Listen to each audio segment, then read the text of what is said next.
मरकजी सीनियर नायब सदर द खान लाला अमीर मोहम्मद खान उतिन वसे बराबरे तेरिक खान अब्दुल वली खान वसे अमीर ऐदर खान उतिता चिराशी पख्तून अमन मार्च ता खपला सदारती او تاریخي وینا واوروي او تاسو ته یو ځل بیا د بنو قرارداد در یاد کړي. ډېره مننه.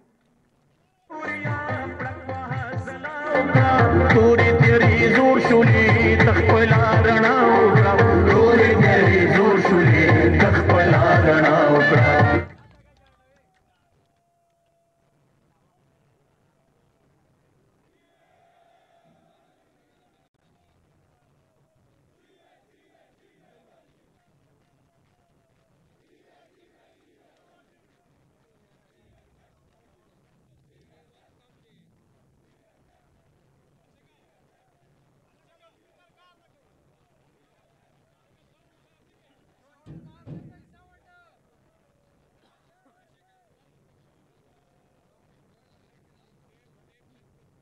Hello.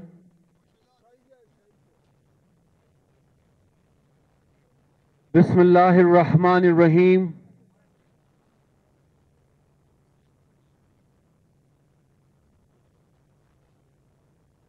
पदे ډېره تاریخي موقع پدې تاریخي مقام د امن د پاره په میدان کې ولاړ زما پښتنو سپینګیرو مشرانو، زما رونو، زما مرګرو، زما ظلمو، زما ځوانانو، زما کشرانو، زما بچو او زما خويندو، د ټولو نه اول وړومبې زه د پښتون قومي اتحاد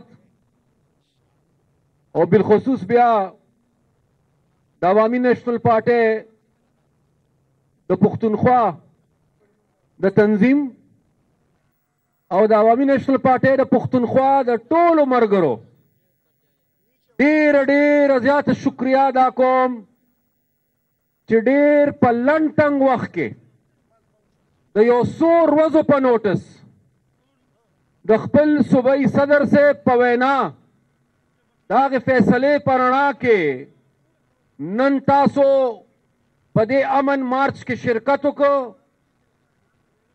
او دا لیدو سره تعلق ساتي.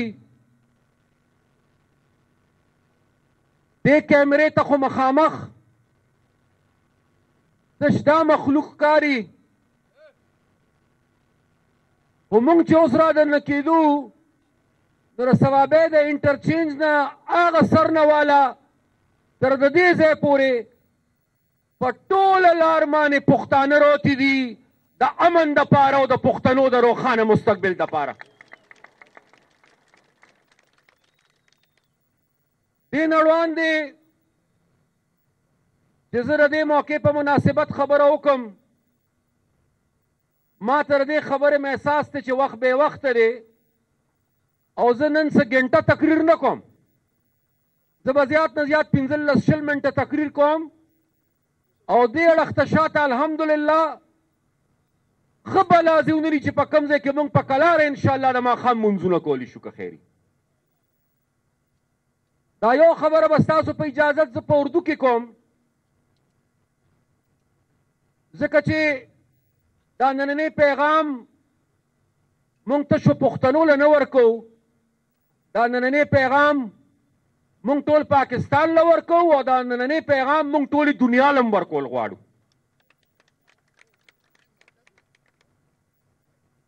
कल एक हादसा पेश आया पंजाब में। इमरान खान साहब के लॉन्ग मार्च में गोलियां चली, उसमें ایک کارکن شہید ہوا اور اس میں بشمول عمران خان لوگ زخمی بھی ہوئے. ہمارے لاکھ اختلافات تھے ہیں اور رہیں گے سیاسی پی ٹی آئی کے ساتھ اور عمران خان کے ساتھ, اور وہ اختلافات بھی ہمارے ذاتی نہیں ہیں, وہ بھی اصولوں کی بنیاد پر ہے اور وہ سیاسی ہیں. لیکن ہم پختون یہاں پر امن کے لیے نکلے ہیں. ہمارے ہاتھوں میں آج سفید جھنڈے ہیں. ہم امن کے لیے نکلے ہیں اور ہم پختون آج یہ پیغام دینا چاہتے ہیں کہ اگر بلوچستان کے صوبے میں بلوچوں کا یا پختونوں کا خون بہتا ہے وہ بھی ہماری تکلیف. اگر سندھ میں مہاجروں کا, سندھیوں کا اور پختون بھائیوں کا خون بہایا جاتا ہے اس سے بھی ہمیں تکلیف ہوتی ہے. اگر پنجاب کے اندر پنجابی بھائیوں کا خون بہتا ہے اس سے بھی ہم درد محسوس کرتے ہیں.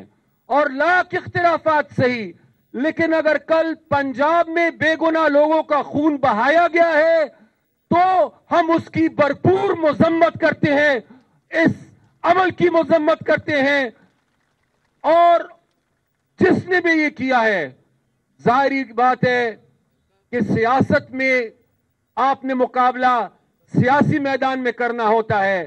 سیاست میں اگر آپ نے مقابلہ کرنا ہے تو گولی کے ذریعے مقابلہ نہیں ہوتا. ہم باچا خان بابا کے پیروکار ہیں, عدم تشدد کے پیروکار ہیں. پورے پاکستان میں جہاں پر بھی تشدد ہوگا ہم اس کی مذمت کرتے ہیں اور دعا گو ہیں کہ جو لوگ کل زخمی ہوئے ہیں اللہ تعالیٰ ان کو صحت دے. لیکن اس واقعے کے بعد کچھ لوگوں نے اس کو سیاست کی اس لیے استعمال کرنے کی کوشش کی. ابھی تحقیقات نہیں ہوئی اور پہلی ہی سے لوگوں کو نامزد کر دیا. ابھی کیس آگے نہیں چلا اور پہلے ہی سے مطالبے آ گئے ہیں. ابھی کوئی چیز واضح نہیں ہے اور پہلے ہی سے لوگوں پہ الزامات لگنے شروع ہو گئے ہیں. تو میں کم از کم جن کے ساتھ ہمدردی کر رہا ہوں ان کو یہ بھی گزارش کروں گا کہ خدا کے واسطے اس مسئلے کو سیاست کے لیے استعمال نہ کرے. خون ہمارا بھی بہا ہے, ہم سے زیادہ خون کسی کا نہیں بہا ہے, لیکن ہم نے کبھی اس پہ سیاست نہیں کی.